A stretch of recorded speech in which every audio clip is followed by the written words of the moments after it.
6 ستمبر 1965 کا دن جو ہے وہ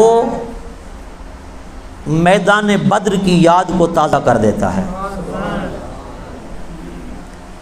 آقا کریم صلی اللہ علیہ وسلم نے جو کفر کے ساتھ اسلام کی طرف سے، اہل اسلام کی طرف سے، مسلمانوں کی طرف سے جو پہلا مارکا لڑا تھا، وہ مارکہ بدر ہے، جسے حق و باطل کی پہلی ٹکر کا نام دیا جاتا ہے۔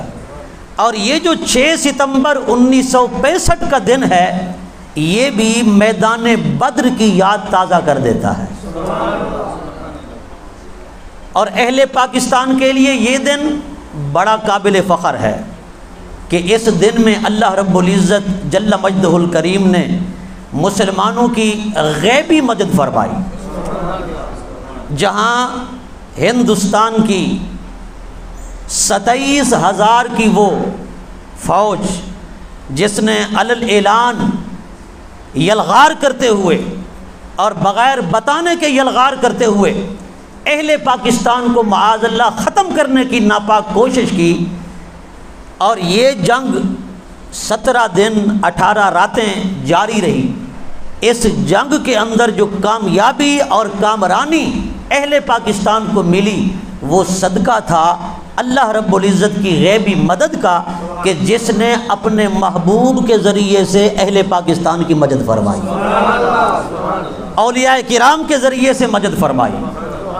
اس کو کہتے ہیں روحانی امداد، یعنی روحانی مدد فرما کر اللہ رب العزت نے اہل پاکستان کو سرخرو فرمایا، اور 1965 کی جنگ کے اندر انہیں کامیابی سے ہمکنار کی کرتے ہوئے اللہ رب العزت نے بتا دیا، او مسلمانوں میرا پیغام سچا ہے، وَلَا تَهِنُوا وَلَا تَحْزَنُوا وَأَنْتُمُ الْأَعْلَوْنَ إِن كُنتُم مُؤْمِنِينَ، کمزور نہ پڑو اور غم بھی نہ کرو، وَلَا تَهِنُوا وَلَا تَحْزَنُوا، نہ کسی طریقے سے کمزوری دکھاؤ اور نہ کسی طریقے سے غم کرو، اگر تم پکے اور سچے نبی کے وفادار ہو، تمہارے دل میں شمع ایمان روشن ہے، تو پھر غم نہ کرو، وَأَنْتُمُ الْأَعْلَوْنَ، تم ہی غالب رہو گے،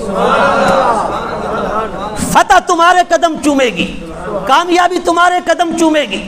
حضرات گرامی، 1947 سے لے کر 1965 تک ہمیں یہ جذبہ اہل پاکستان میں ملتا ہے۔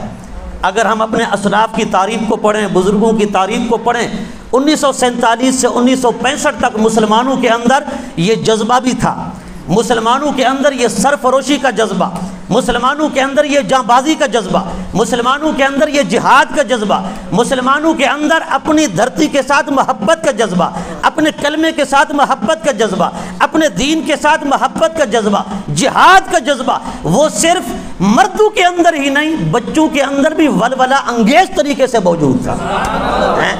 حضرات گرامی، یہ بڑوں کا کام ہے کہ چھوٹوں کے اندر بھی جذبہ جہاد پیدا کریں، لیکن 1965 کے بعد مسلمان آہستہ آہستہ کمزور ہوتے چلے گئے۔ اب تو ہم جہاد کا نام سنیں تو ہمیں ڈر لگنے لگ جاتا ہے۔ ہم تو کانگریسیوں سے اور سر سید خانیوں سے اور پرویزیوں سے اور مرزائیوں قادیانیوں سے اور ان کی تحریروں سے مرعوب ہو کر اب کہنے لگے ہیں جہاد نام کی کوئی چیز نہیں ہے۔ اور میں نے کہا قرآن کی یہ سینکڑوں آیاتیں کدھر جائیں گی؟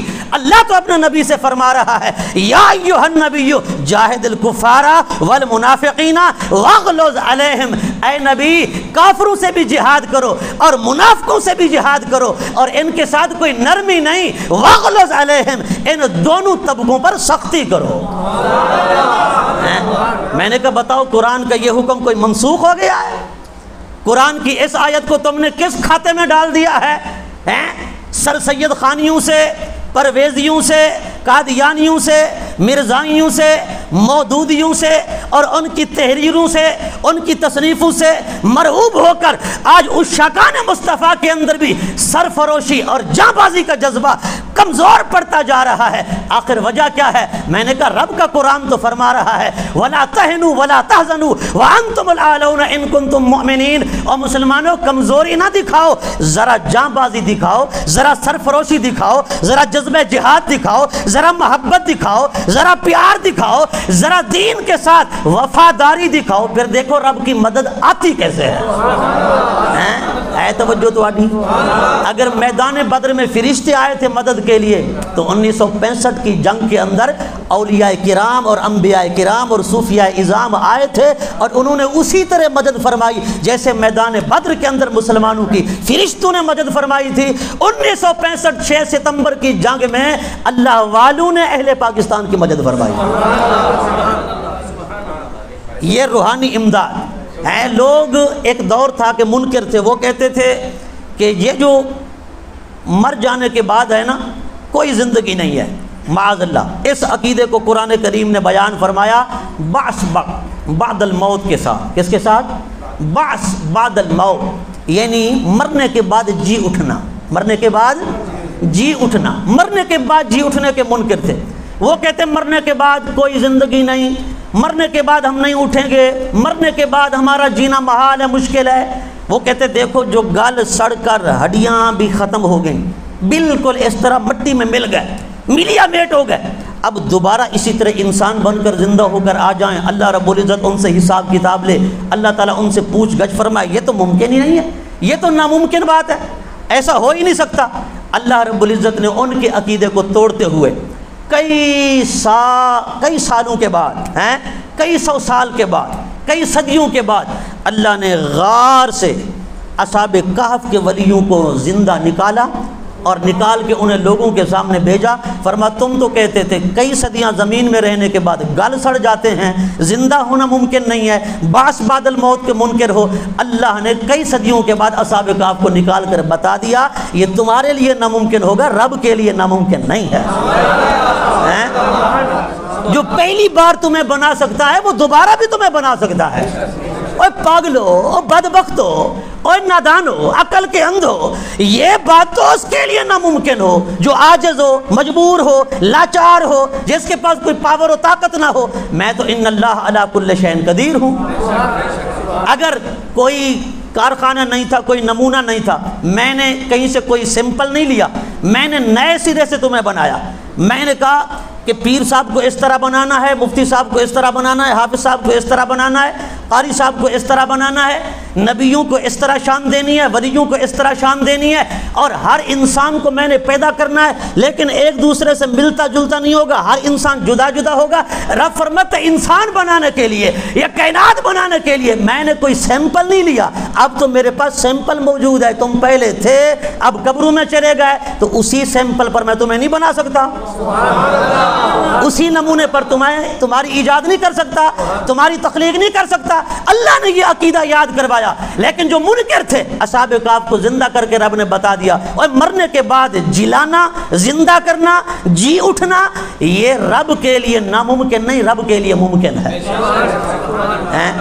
ہمارا دور بھی آیا, کچھ اس عقیدہ کے منکر پیدا ہوئے, وہ کہنے لگے دیکھو مرنے کے بعد جو ہے نا یہ نبی ولی غوث کتب ابدال یہ اللہ کے پیارے بعد از وصال, وفات کے بعد یہ کچھ نہیں کر سکتے, نہ کوئی مدد کر سکتے ہیں, نہ امداد کر سکتے ہیں, یہ کسی طرح کی کوئی مدد امداد نہیں کر سکتے, یہ کسی طرح کا کوئی اختیار نہیں رکھتے, یہ کسی کو مشکل سے بچا نہیں سکتے, یہ کسی کو پریشانی سے بچا نہیں سکتے, نہ تکلیف دور کر سکتے ہیں. بعد الوصال ان کا کوئی اختیار نہیں. لیکن 6 ستمبر 1965 کی جنگ نے بتا دیا ہے توجہ تو آنی. اگر پڑھو تو غیر مقلدین کے مولوی بھی لکھتے ہیں, دیوبند حضرات کے مولوی بھی لکھتے ہیں, مودودی جیسے مولوی بھی لکھتے ہیں, بڑے بڑے ایسے لوگوں نے لکھا جو بعد از وصال ولیوں کی مدد کرنے کے منکر تھے. اخبارات 1965 کی اٹھا کر دیکھیں, رسائل اٹھا کر دیکھیں, کتابیں اٹھا کر دیکھیں کہ 1965 کی جنگ میں رسول اللہ بھی مدد کرنے آئے, غوث اعظم بھی مدد کرنے آئے, داتا علی حجویر بھی مدد کرنے آئے, مولا علی بھی آئے, صحابہ بھی آئے, ولی بھی آئے, نبی بھی آئے, غوث بھی آئے, کتب بھی آئے, ابدال بھی آئے. سب جو ہے پاکستان والوں کی مدد کرنے آئے تھے اور سب مدد کر رہے تھے, اور ہر کوئی بیان کر رہا تھا. حضرات گرامی, ایک بزرگ ہیں حکیم نیر واسطی, لاہور کے رہنے والے, وہ کہتے ہیں جب میں مدینہ طیبہ گیا, میں نے روضہ رسول اللہ پر حاضری دی, وہاں ایک بزرگ رہتے تھے, ان کا نام تھا مولانا عبد الغفور مہاجر مدنی, اور یہ دوسرے مسلک سے تعلق رکھتے تھے. کہتے ہیں انہوں نے مجھے بیان کیا, اور ویسے یہ حوالہ صرف آپ کے اطمینان کے لیے دے رہا ہوں، ورنہ اور بھی کئی طریقوں سے ہمارے پاس حوالے موجود ہیں، لیکن اس جانب سے حوالہ دینا صرف اطمینان کے لیے ہے توجہ آپ کی؟ ویسے تو بے شمار حوالے ہیں، بے شمار دلائل ہیں، لیکن اس سمت کا حوالہ دینا، اس جانب کا، صرف اپنے لوگوں کو اطمینان دلانے کے لیے ہے۔ یہ کوئی کہانیاں نہیں، یہ پکی باتیں ہیں۔ ہے توجہ آپ کی؟ حکیم نیر واسطی صاحب لاہور والے وہ بیان کرتے ہیں کہ مولانا عبد الغفور مہاجر مدنی، میں روضہ رسول اللہ پر گیا، انہوں نے بیان کیا کہ میں نے رات کو خواب کے اندر دیکھا، میں نے کیا دیکھا کہ اس حرم نبوی کے اندر ایک مجمع کثیر تھا، بہت زیادہ لوگ موجود تھے، آقا کریم اچانک تیز رفتاری کے ساتھ اپنے روضہ مبارکہ سے نکلے اور حضور ایک تیز رفتار گھوڑے پر سوار ہونے لگے۔ لوگوں نے پوچھا آقا کہاں جا رہے ہیں اس قدر تیز رفتاری میں؟ سرکار نے فرمایا پاکستان میں جہاد ہو رہا ہے، مدد کے لیے جا رہا ہے۔ اور فرماتے پر حضور کے پیچھے مواجہ شریف کے سامنے سے 5 بندے اور بھی نکلے، 5 شخصیات جو سفید لباس کے اندر ملفوظ تھی۔ فرماتے ہیں سفید لباس انہوں نے زیب تن کر رکھا تھا، اور وہ بھی اپنی اپنی سواریوں پر سوار ہوئے اور حضور بھی اپنی سواری پر سوار ہوئے۔ فرمایا ایسے ہماری نظروں سے اوجھل ہو گئے جیسے ہوائی جہاز اڑتا ہے اور اوجھل ہو جاتا ہے۔ اور اس واقعہ کو بے شمار لوگوں نے بیان کیا، اور انہوں نے کہا آقا علیہ الصلوۃ والسلام 1965 کی جنگ کے دوران جاتے ہوئے نظر آئے، روضہ انور سے تشریف لے جاتے ہوئے نظر آئے۔ ایک مرتبہ ایک سیال کوٹ کا بزرگ ہے، وہ کہتا ہے ہم نے دیکھا کہ اس ایبٹ آباد کی جانب سے سیال کوٹ کی طرف 2 سفید پوش، سفید لباس پہنے ہوئے، گھوڑوں پر سوار، بڑی حسین و جمیل شکلیں، اور وہ جا رہے ہیں۔ کہتے ہیں میں نے توجہ نہ کی، میں نے کہا پتہ نہیں یہ کون ہستیاں ہوں گی، کون لوگ ہوں گے، اور فرماتے ہیں کہ یہ واقعہ ہے 5 ستمبر 1965 کا، 5 ستمبر 1965 کا واقعہ ہے۔ فرماتے ہیں وہ 2 بزرگ شخصیات اپنے اپنے گھوڑوں پر سوار ایسے تیزی کے ساتھ جا رہے ہیں۔ فرماتے ہیں میں نے پھر اپنے کام کے اندر مصروف رہا، تھوڑی دیر کے بعد دیکھا ایک اور بزرگ ہیں، انہوں نے سبز جبہ پہن رکھا ہے اور اپنے گھوڑے کو تیزی کے ساتھ دوڑا رہے ہیں، اور میں نے ان کو اشارہ کیا، میں نے کہا یہ میں گھاس کاٹ رہا تھا، میں نے کہا یہ گھاس کا جو گٹھڑا ہے نا یہ میرے سر پر رکھوائیے، اور انہوں نے اپنی وہ جو رکاب تھی نا اس کے ذریعے سے، اور ہاتھ کے اندر کوڑا تھا اس کے ذریعے سے اشارہ کیا۔ کہتے ہیں وہ گٹھڑا جو تھا نا گھاس کا، وہ خود بخود اٹھ کے میرے کندھوں پہ آنے لگا۔ کہتے ہیں میں نے گٹھڑے کو پھینک دیا اور میں نے بزرگ کی جا کر گھوڑے کی لگام کو تھام لیا۔ میں نے کہا حضور والا بتائیے تو صحیح آپ ہیں کون، اپنا تعارف تو کرائیں۔ انہوں نے کہا میں مولا علی المرتضیٰ ہوں، اور میں نے پوچھا آگے جانے والے کون ہیں؟ کہا میرے بیٹے حسن و حسین تھے، تمہیں نہیں پتا بھارت عن قریب پاکستان پہ حملہ کرنے والا ہے، اور وہ سیال کوٹ کی جانب سے حملہ کرے گا، ہمیں مصطفیٰ نے بھیجا ہے جاؤ مدد کرو، اور ہم مدد کرنے کے لیے آ رہے ہیں۔ وہ بزرگ فرماتے ہیں میں نے جب یہ واقعہ لوگوں کو بیان کیا نا تو میرا مذاق اڑانے لگے، انہوں نے اعتبار نہ کیا، انہوں نے کہا یہ کیسے ہو سکتا ہے، ایسے حملہ ہو جائے، نہ کوئی اعلان، نہ کوئی بات، نہ کوئی افواہ، کچھ بھی نہیں ہے، کیونکہ بغیر بتائے حملہ کیا تھا نا۔ 27,000 ہیں بھارت کی فوج اور اس کے ٹینکوں نے، اللہ اکبر، کئی ٹینکوں نے ایسے یلغار کر دی کہ پاکستان کو معاذ اللہ تیس نیس کر ڈالیں گے۔ لیکن اسی رات بزرگوں نے دیکھا حضور کو آتے ہوئے، اس سے ایک دن دیکھا مولا علی اور حسن و حسین کو آتے ہوئے۔ وہ کہتے ہیں لوگوں نے تو میرا مذاق اڑایا، لیکن میں نے کیا دیکھا، خدا کی قسم بس وہی 5ویں کا دن ہی گزرا تھا، 5 ستمبر کا، جب 6 کی رات آئی نا تو اس طرح بھارت سے پاکستان پہ حملہ ہو گیا۔ لیکن کہتے ہیں ان دنوں ایوب خان چونکہ صدر تھے اور انہوں نے اعلان کیا کہ یہ لائٹیں بجھا دو اور اپنے گھروں سے باہر آ جاؤ، لوگوں کو کہا گھروں سے باہر آ جاؤ۔ لیکن اس وقت کہتے ہیں لوگوں نے جو جذبہ جہاد پیش کیا نا، جذبہ جہاد، وہ اپنی مثال آپ ہے۔ کہتے ہیں پاکستانیوں کے اندر وہ وہی جذبہ تھا جو بدر والے دن صحابہ کے اندر تھا، جو احد والے دن صحابہ کے اندر تھا۔ فرما اس دن جو بچوں کے اندر جذبہ ہوتا تھا 1965 کی جنگ کے اندر وہی جذبہ بچوں کے اندر دیکھا گیا۔ حضرات گرامی اندازہ فرمائیں آج وہ جذبے کہاں ہیں؟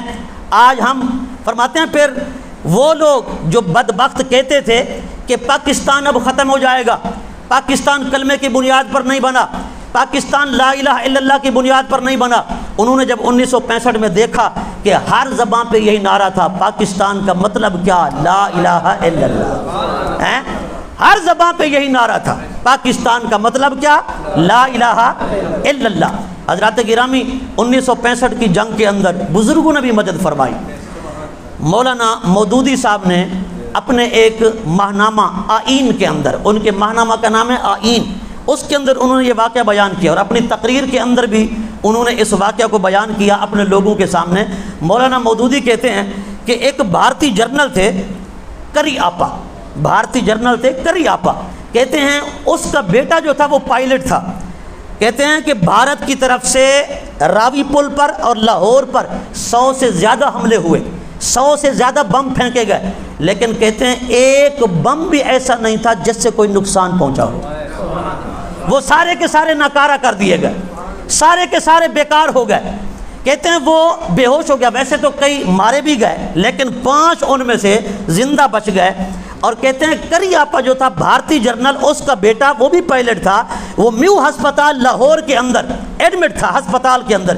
مودودی صاحب کہتے ہیں چونکہ بھارتی جرنل کے ساتھ میری یاری تھی، دوستی تھی، لہذا میں نے کہا جاؤں، عیادت تو کر رہا ہوں، میرے دوست کا بیٹا ہے، لہذا میں عیادت کرنے گیا تو میں نے اس کو کہا، اس نے مجھے خود آپ بیتی سنائی، اس نے کہا ہم نے 100 سے زیادہ راوی پل پہ بم پھینکے، لاہور پہ بم پھینکے، لیکن کوئی بم ہمارا کارآمد نہیں ہوا، سارے کے سارے بیکار ہو گئے۔ ہم نے ایک سبز جبے والے بزرگ کو دیکھا، وہ کہتے ہیں سبز جبے والے بزرگ کو دیکھا، وہ ہمارے بم کو کیش کرتے، کیش کر کے دریائے راوی کے اندر پھینک دیتے، پانی کے اندر پھینک کر اسے بیکار کر دیتے۔ یہ بھارتی جرنل کا بیٹا بیان کر رہا ہے، اور ذکر کرنے والے مولانا مودودی صاحب ہیں۔ اللہ اکبر۔ پھر وہ کہتے ہیں کہ انہوں نے مجھ سے پوچھا یہ کیا بات تھی، کیا ماجرا تھا؟ مودودی صاحب کہتے ہیں میں ان کے سامنے تو خاموش ہو گیا کہ وہ ایک ہندو تھا، میں اسے کیا جواب دیتا، میں اسے کوئی جواب نہ دے سکا، لیکن تمہارے سامنے یہ واقعہ بیان کر رہا ہوں، یہ اللہ کی غیبی مدد تھی کہ 1965 کے اندر مسلمانوں کو شامل حال ہو کر سرخرو کر گئی، مسلمانوں کے شامل حال ہو کر سرخرو کر گئی۔ حضرت پیر شیر محمد شرک پوری رحمۃ اللہ تعالی علیہ، ایک غیر مقلد مولوی صاحب لکھتے ہیں، ان کا رسالہ ہے دعوت تنظیم الاسلام، ایک اور رسالہ ہے الاعتصام، ان دونوں رسالوں کے اندر یہ غیر مقلدین حضرات کے ماہنامے ہیں اس دور کے اندر جو چھپے۔ وہ کہتے ہیں میں نے خواب کے اندر دیکھا، میں نے دیکھا کہ حضرت پیر محمد شرک پوری رحمۃ اللہ تعالی علیہ ایسے تیزی کے ساتھ دوڑتے ہوئے جا رہے۔ میں نے پوچھا حضور والا کہاں جا رہے ہو؟ آپ نے فرمایا کہ وہ داتا صاحب راوی پل پہ بمبو کو کیچ کر کے ناکارہ کر رہے ہیں اور میں بھی ان کی مدد کے لیے جا رہا ہوں۔ فرماتے ہیں یہ داتا صاحب کی شفقت تھی، یہ داتا صاحب کی مہربانی تھی کہ آپ نے لاہور کو بچایا اور آپ نے راوی پل کو بچایا۔ اللہ اکبر۔ اسی طرح جس آپ شہر کے اندر چلے جائیں، کہتے ہیں ملتان کا دفاع کرنے والے حضرت بہاؤالدین زکریا ملتانی تھے، حضرت شاہ رکن عالم نوری حضوری تھے، اور اسی طرح اور بزرگوں نے بھی۔ حضور غوث پاک رضی اللہ تعالیٰ عنہ کے بارے میں آتا ہے کہ ایک مرتبہ کسی نے دیکھا کہ سیال کوٹ پر ایک مطلب ہے کہ پاکستانی فوجی بیان کرتے ہیں سیال کوٹ بارڈر پر وہ جنگ لڑتے ہوئے نظر آ رہے ہیں، فرماتے ہیں کہ بڑی تیزی کے ساتھ کئی لوگوں کو جہنم رسید کر رہے ہیں، اور فرمایا لوگوں کو روک رہے ہیں، پاکستان کا دفاع کر رہے ہیں۔ تو کہتے ہیں میں نے توجہ سے دیکھا تو ان کے امامے کے شملے پہ لکھا ہوا تھا شیخ عبد القادر جیلانی، شیخ عبد القادر جیلانی۔ حضرات گرامی کیا بات ہے ہمارے بزرگوں کی، 1965 کی جنگ کے اندر کیا جذبہ کار فرما تھا، اور جب یہ اس کے سامنے پاکستانی فوج تو اتنا نہیں تھی نا، لیکن وہاں سے کثیر تعداد کے اندر فوج آ رہی تھی، بھارت کی فوج کوئی 27,000 سے بھی زیادہ، لیکن پاکستان کی فوج نے اس وقت ان کا منہ توڑ جواب دیا۔ ان کے اندر جو جذبہ تھا، حضرت مولا علی والا جذبہ، حضرت خالد بن ولید والا جذبہ، پاکستانی فوجیوں کے اندر جو جذبہ کار فرما تھا، ایک اکیلا فوجی محاذ پہ کھڑا ہو کے ان کو چنے چبوا رہا تھا، اللہ اکبر، لوہے کے چنے چبوا رہا تھا اور انہیں ناکام کر رہا تھا۔ وہ کہتے ہیں کہ ایک مقام پر ہم نے دیکھا کہ ہمارا ایک ہی فوجی ہے جو ٹینک چلا رہا ہے، لیکن اس کے ساتھ ساتھ کوئی اور نہیں ہے۔ ہم نے دیکھا اچانک ہماری طرف سے جو ہے فائرنگ ہونے لگی، تو ایک جنرل کہتا ہے میں قریب گیا، میں نے دیکھا کہ کون ہے، میں نے دیکھا ایک بزرگ شخصیت ہے جو گولیاں چلا رہی ہیں۔ فرماتے ہیں میں نے ان سے پوچھا کہ آپ کون ہیں؟ انہوں نے فرمایا میں مولا علی ہوں۔ میں کون ہوں؟ میں مولا علی ہوں۔ شورش کشمیری دیوبند مسلک سے تعلق رکھتے ہیں، ان کا معنی ہے چٹان۔ وہ اپنے معنی چٹان کے اندر لکھتے ہیں، وہ کہتے ہیں کہ ہم سوچتے تھے کہ معجزات کے زمانے گزر گئے، لیکن 1965 کی جنگ میں ہم نے دیکھا معجزات کے زمانے گزرے نہیں ہیں، معجزات کا زمانہ اب بھی موجود ہے۔ فرمایا کہ حضور کے معجزات بھی ہم نے دیکھے اور اولیاء کرام کی کرامات بھی ہم نے دیکھی ہیں، اور اس بھارتی فوج کے سامنے جو اس قدر کثیر تعداد کے اندر تھی، کہتے ہیں آگے مسلمان فوجی اگرچہ کم تھے لیکن ان کا جذبہ بہت عظیم تھا، اور وہ دیکھ رہے تھے اس بات کو کہ ہم حضرت سلطان محمود غزنوی کے بیٹے ہیں، کہ سلطان محمود غزنوی نے 12 مرتبہ ہندوستان کو تہ و بالا کیا۔ کتنی مرتبہ؟ 12 مرتبہ ہندوؤں کو لوہے کے چنے چبوائے، اور ہم وہ ہیں کہ جن کی مختصر سی فوج شہاب الدین غوری کی فوج نے ہندوستان کو ناکام کیا اور اسے شکست فاش دی، اور ہم وہ ہیں جن پر بابر چڑھ دوڑا تھا اور بابر نے ہندوستان کو ناکام کیا تھا، ہندوستان کو مگر اس وقت خدا کی قسم یہ اولیاء کرام، یہ بزرگان دین، یہ تو پاکستانیوں کی مدد کر رہے تھے، مگر اس وقت کانگریسی مولوی جو تھے نا، وہ اس وقت بھی کہہ رہے تھے کہ ادھر سے مرنے والے اب بھی شہید ہیں، معاذ اللہ، ادھر سے مرنے والے اب بھی شہید ہیں۔ اور کچھ لوگ اس بات کا فائدہ اٹھاتے ہوئے کہتے ہیں، وہ کہتے ہیں دیکھو یہ کیسے ہو سکتا ہے کہ اولیاء کرام بعد از وصال مدد کریں، حالانکہ یہ ہو نہیں سکتا، جن لوگوں نے لکھا ہے بس ایسی کہاوتیں ہیں، ایسے کہانیاں بنا کے بیان کر دی۔ لیکن ہم کہتے ہیں تاریخ اسلام کو اگر پڑھا جائے تو تاریخ اسلام کے اندر بھی ایسی مدد کار فرما ہے، ایسی مدد کار فرما ہے۔ آقا علیہ الصلوۃ والسلام نے جب سرکار کائنات امام الانبیاء کو اس ختم نبوت کی جنگ کے اندر جو مسیلمہ کذاب کے خلاف لڑی گئی، آقا علیہ الصلوۃ والسلام کو بلایا، صحابہ نے یا محمد و یا رسول اللہ کے نعرے لگائے، یا محمد و یا رسول اللہ کے نعرے لگائے۔ کہتے ہیں ہم حضور کو ادھر آواز دے کر بلا رہے تھے، حضور کے نعرے لگا رہے تھے، ادھر ہم دیکھ رہے تھے کہ ہماری فوج کے اندر جو جذبہ آ رہا تھا، ہم جس فوجی سے پوچھتے وہی کہتے کہ ہمارے آگے ہماری کمان تو حضور سنبھال رہے ہیں، ہماری کمان تو حضور سنبھال رہے ہیں۔ تاریخ اسلام کے اندر یہ واقعات موجود ہیں، البدایہ والنہایہ کے اندر موجود ہے، اسی طرح سیرت ابن ہشام کے اندر موجود ہے، سیرت ابن اسحاق کے اندر موجود ہے۔ کہتے ہیں جس جنگ کے اندر ہم نے حضور کو بلایا، کہتے ہیں ہم نے دیکھا پیچھے حضور کے صحابہ ہوتے تھے، آگے سرکار نے کمان سنبھالی ہوتی تھی، حالانکہ بظاہر حضور دنیا سے رخصت فرما چکے تھے۔ اور طارق بن زیاد، تاریخ اسلام بڑی پڑھیا، اندلس کی تاریخ اٹھا کر دیکھیں، اندلس کی جو بھی آپ تاریخی کتاب اٹھائیں گے، اپنوں نے لکھی یا غیروں نے لکھی، ہر تاریخ کی کتاب کے اندر موجود ہے۔ جب طارق بن زیاد نے وہاں جا کر ڈیرا لگایا جبرالٹر پر، دریا کے اس بار بیٹھے ہوئے تھے، فرماتے ہیں رات کو وہ دیکھ کر پہاڑوں کا نظارہ کر رہے تھے، سوچ و بچار کر رہے تھے، اچانک ان کی آنکھ لگی۔ جب آنکھ لگی نا، وہ کیا دیکھتے ہیں، ہم تو ابھی گئے نہیں نا سمندر میں، لیکن وہ کہتے ہیں حضور آگے جا رہے ہیں، پیچھے خلفائے راشدین ہیں، پھر حضور کے پیچھے اور صحابہ ہیں، اور حضور دریا عبور کرتے ہوئے جا رہے ہیں۔ کہتے ہیں میں بھی ساتھ ہوں، اور سرکار میری پیٹھ کو تھپکی دے رہے ہیں، اور فرماتے ہیں طارق بن زیاد قدم بڑھاتے چلو، ہم تمہارے ساتھ ہیں، قدم بڑھاتے چلو، ہم تمہارے ساتھ ہیں۔ اگر یہ روحانی امداد ناممکن ہے، اگر یہ غیبی مدد ناممکن ہے، تو پھر بتائیے یہ تاریخ اسلام کے واقعات بھی معاذ اللہ جھوٹے ہیں، یہ بھی معاذ اللہ کہانیاں ہیں، یہ بھی معاذ اللہ کہاوتیں ہیں، اور پھر تو قرآن کو بھی کہاوت کہنے لگ جائیں گے نا۔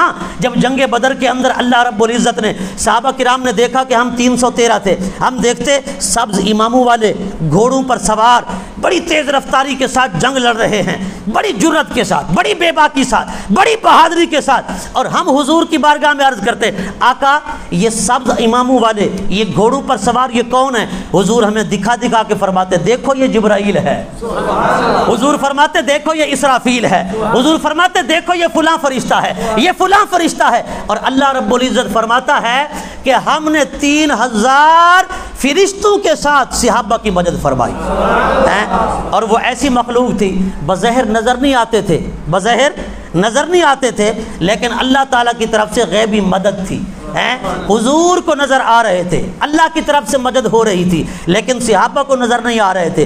1965 کی جو جنگ تھی یہ مثال تھی جنگ بدر کی، جو 1965 میں دہرائی گئی، 1965 میں دہرائی گئی۔ اور بتا دیا، کلندر لاہوری نے کہا نا، آج بھی ہو جو ابراہیم کا سا ایمان پیدا، آگ کر سکتی ہے اندازے گلستان پیدا۔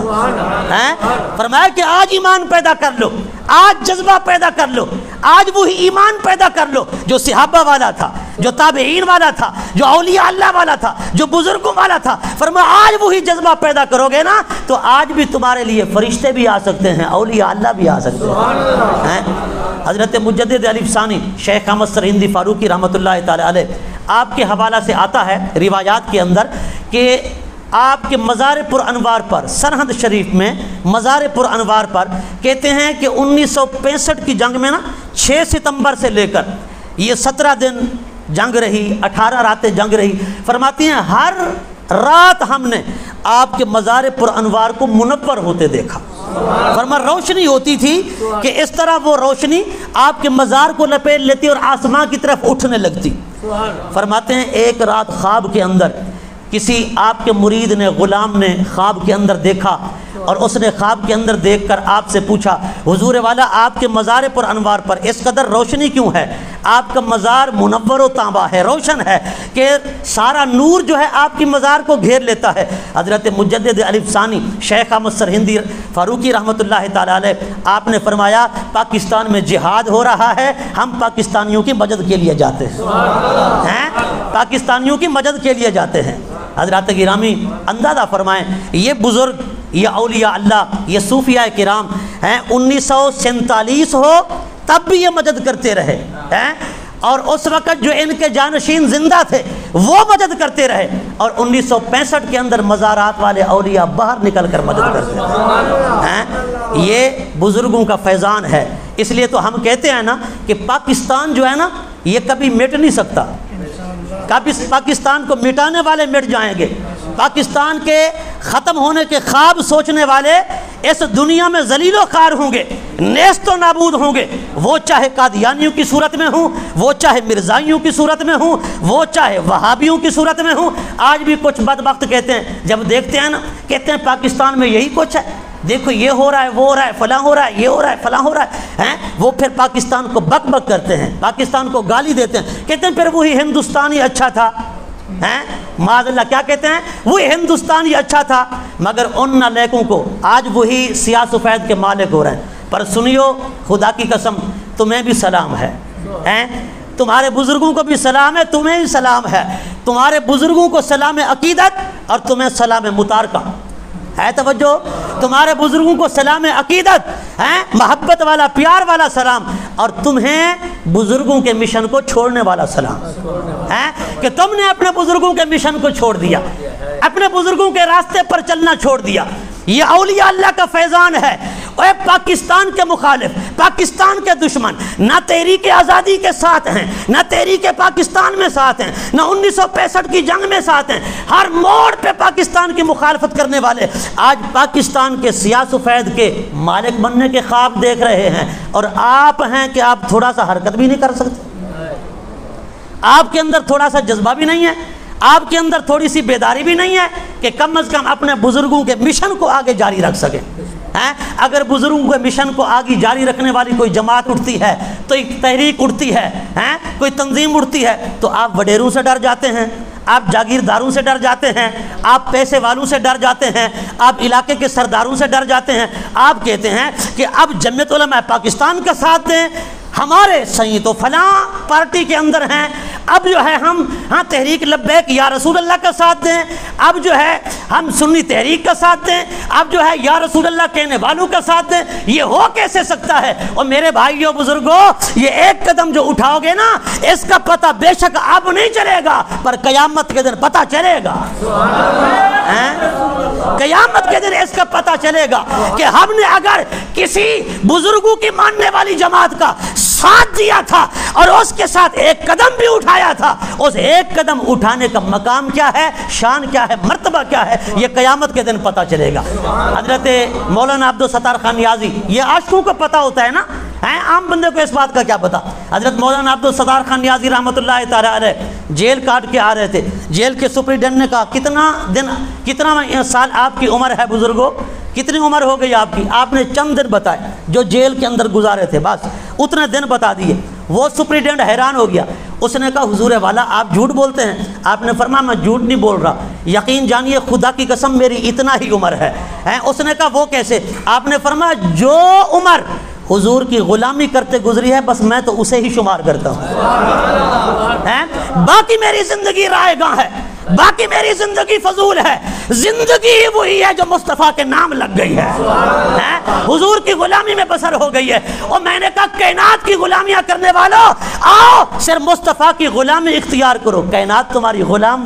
سرکار کائنات امام الانبیاء کا جو پیغام ہے اس پیغام کو آگے لے کر چلنے والے یہی اولیاء اللہ تھے، یہی صوفیاء تھے، یہی مزارات والے تھے، یہی اولیاء اللہ تھے۔ آج ہم ان کے ساتھ محبت بھی کرتے ہیں، آج ان کے نام کے نعرے بھی لگاتے ہیں، آج ان کے نام کے عرس بھی کرتے ہیں، آج ان کے نام کی ہم خیرات بھی دیتے ہیں، آج ان کے نام کے ہم ایثاری ثواب بھی کرتے ہیں، ختم بھی دلاتے ہیں، لیکن ان کے مشن کی بات آئے تو پھر ہاتھ باندھ کے بیٹھ جاتے ہیں۔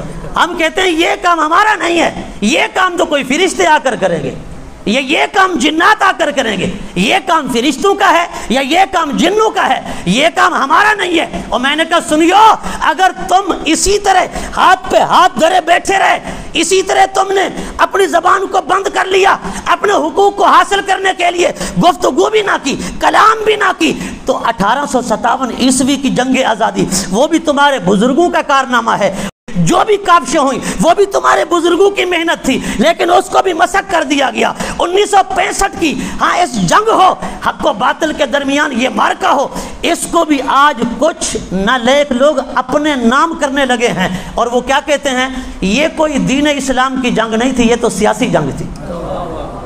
یہ کیا تھی؟ یہ تو سیاسی جنگ تھی۔ نبی پاک سیاسی جنگ کے لیے آئے تھے۔ میں نے کہا داتا علی حجویری نے اگر ٹینکوں کو ناکام بنوایا، اگر داتا صاحب نے بمپوں کو ناکارہ کیا تو داتا صاحب سیاست کی جنگ لڑ رہے تھے، لیکن میں نے کہا آج کی سیاست اور ہے، اگر سیاست کی جنگ بھی ہو تو وہ سیاست اور ہے، یہ سیاست اور ہے۔ سیاست کا معنی اصلاح کرنا، سیاست کا معنی کیا ہے؟ اصلاح کرنا۔ آج اصلاح کی بجائے کیا ہوتا ہے؟ آج اصلاح کی بجائے فساد برپا کیا جاتا ہے، آج اصلاح کی بجائے بگاڑ برپا کیا جاتا ہے۔ میں نے کہا سیاست ہو تو پھر حضور والی ہو، سیاست ہو تو عثمان ذو النورین والی ہو، سیاست ہو تو حضرت مولا علی کرم اللہ تعالیٰ وجہ الکریم والی ہو، سیاست ہو تو پھر مولانا شاہ احمد نورانی صدیقی والی ہو۔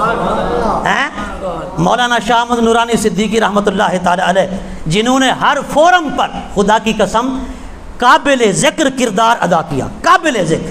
7 ستمبر کو جب قادیانیوں کو غیر مسلم قرار دلایا گیا تھا، اور ان کو غیر مسلم قرار دلائے جانے کی وجہ کیا تھی؟ وجہ یہ تھی کہ جسٹس سمدانی صاحب نے ربوہ کا دورہ کیا، ربوہ کے دورے پر گئے، انہوں نے وہاں جا کر دیکھا ان کے جو 2-3 خلیفے گزرے تھے نا نام نہاد، ان کی قبروں پہ لکھا ہوا تھا کہ اے ملت قادیانیت، ملت احمدیہ اور اس کے تمام اراکین سے ہم یہ وصیت کرتے ہیں کہ جب موضوع وقت آ جائے تو ہماری قبروں کو ربوہ سے ختم کر کے ہماری قبریں پھر منتقل کر دی جائیں قادیان کی طرف۔ وہ کہتے ہیں جب ہم نے ٹوہ لگائی، جب ہم نے اس کے پیچھے معاملات کو کریدنا شروع کیا، تو کہتے ہیں ہم اس نتیجے پر پہنچے، ان کے نام نہاد خلیفوں کی یہ وصیت اس لیے تھی کہ وہ موضوع حالات کے چکر میں ہیں، یعنی موضوع حالات سے مراد وہ یہ لے رہے تھے کہ جب پاکستان اس دنیا کے نقشے سے مٹ جائے، پاکستان ختم ہو جائے، تو پھر ہماری قبریں یہاں سے اٹھا کر ہندوستان منتقل کر دینا۔ اندازہ فرمائیں، یہ ہیں وہ بدبخت لوگ جو پاکستان کے مٹنے کے خواب دیکھ رہے ہیں، لیکن ہم کیا کہتے ہیں؟ پاکستان پاکستان اولیاء کا ہے فیضان، اولیاء کا ہے فیضان، پاکستان پاکستان بنایا بھی ہمارے بزرگوں نے تھا، پاکستان بنایا تھا، پاکستان بچائیں گے۔ اے توجہ، انہیں بچے سو الائی نہیں نکلتا ہیں۔ ہمارا یہی خوف دشمن کو تمہارے اوپر حاوی کر رہا ہے، ہیں؟ یہ ڈر، یہ خوف سارے ختم کرو۔ مرنا ایک دم ضرور ہے، لیکن حضور کے نام لگ کے مرے، ہیں؟ مرنا ہے نا کہ نہیں مرنا؟ جس نے پٹا لکھوایا ہوا ہے بے شک نہ کرے، جس نے پٹا نہیں لکھوایا ہوا وہ اپنے تئیں ضرور کوشش کرے بزرگوں کے مشن کو قائم رکھنے کی، بزرگوں کے مشن کو جاری کرنے کی، چونکہ اسی کے اندر ہماری کامیابی ہے، اسی کے اندر ہماری بقا ہے۔ ورنہ کیا ہوگا؟ داستان نہ رہے گی ہماری داستانوں میں، ہماری داستان مٹ جائے گی، ہمارا نام مٹ جائے گا۔ اگر آپ تاریخ پڑھیں نا، تاریخ کے اندر بہت بڑے دھماکے ہوئے ہیں، تاریخ کے اندر بہت بڑے ظلم ہوئے ہیں، تاریخ کے اندر بہت بڑے ستم ہوئے ہیں۔ آج ہماری نوجوان نسل کو پتہ ہی نہیں ہے کہ تحریک آزادی چلانے والے کون تھے اور پاکستان کی تحریک چلانے والے کون تھے۔ ہمارے بزرگوں کے ناموں کا پتہ نہیں ہے ان کو، ہمارے بزرگوں کے نام نہیں آتے ان کو۔ آج انہیں پتہ ہی نہیں ہے کہ پاکستان کی تحریک کو کامیاب کرنے والے کون تھے اور کامیاب بنانے والے کون تھے۔ حضرت محدث کچوچوی رحمۃ اللہ علیہ نے فرمایا تھا، او سنیو اٹھو، پاکستان بنانا کام ہی تمہارا ہے، کسی اور کا کام ہی نہیں ہے۔ حضرات گرامی، دعا ہے اللہ رب العزت آپ کو اور ہمیں اپنے بزرگوں کی سچی محبت عطا فرمائے، اپنے بزرگوں کے نقش قدم پر چلائے۔ وآخر دعوایا